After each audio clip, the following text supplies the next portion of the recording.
Hi, ako nga pala si Aaron Hiruta, 30 years old, 5'10" point guard, currently playing sa Gensan Warriors.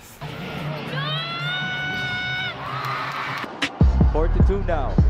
Hiruta turns around. About this more later in our keys to victory, but Back to Aaron, 4 seconds. Nice block by Levy. Hiruta recovers and he scores.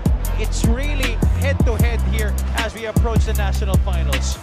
But now we have to celebrate the emergence of this guy, Aaron Hiruta, the stabilizer.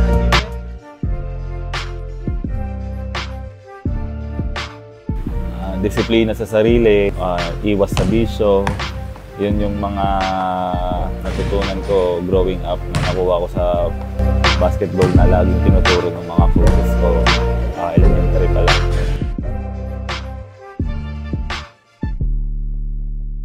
Siguro yung strength and conditioning kasi tumatanda na tayo eh. Kailangan mas nagpapakondisyon tayo, nagbubuhat, tumatakbo araw-araw.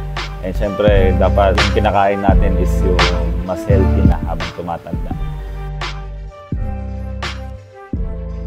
Papuntang college kasi wala naman akong nakukuhang mga college scholarships. Ang nag-offer sa akin kahit kanino. Dahil wala rin naman ako masyadong kakilala. And buti na lang nung time na yun is yung coach ko ng high school. Like, commend lang niya ako, isang coach dito sa Manila. Kaya kahit paano nakapagtuloy-tuloy ako sa paglalaro ng basketball. Idol ko kasi sa pagpo-point guard, Chris Paul eh. Kaya tinatry kong gayahin yung mga galaw niya. Sana malapit sa the way sa maglaro.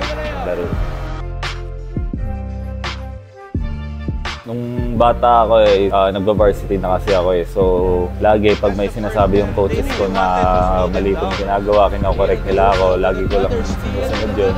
Kasi alam ko na mga sinasabi nila eh, para din sa akin, para mag-improve lalo ako sa paglalaro. Currently, yung inspirasyon ko is yung family ko, yung wife and kids ko. Sila nag-inspire sa akin para magpatuloy sa paglalaro ng basketball ngayon. Nagsimula ako maglaro ng basketball mga 5 years old ako sa probinsya namin sa Iloilo. Kaya namulat ako kasi sa kalye, ang daming naglalaro ng basketball. Eh, syempre, mapapasama ka. Nagpapasalamat po ako sa lahat ng tao na sumusuporta po sa akin. Sobrang grateful po ako sa inyo na sinusuportahan niyo ako hanggang ngayon.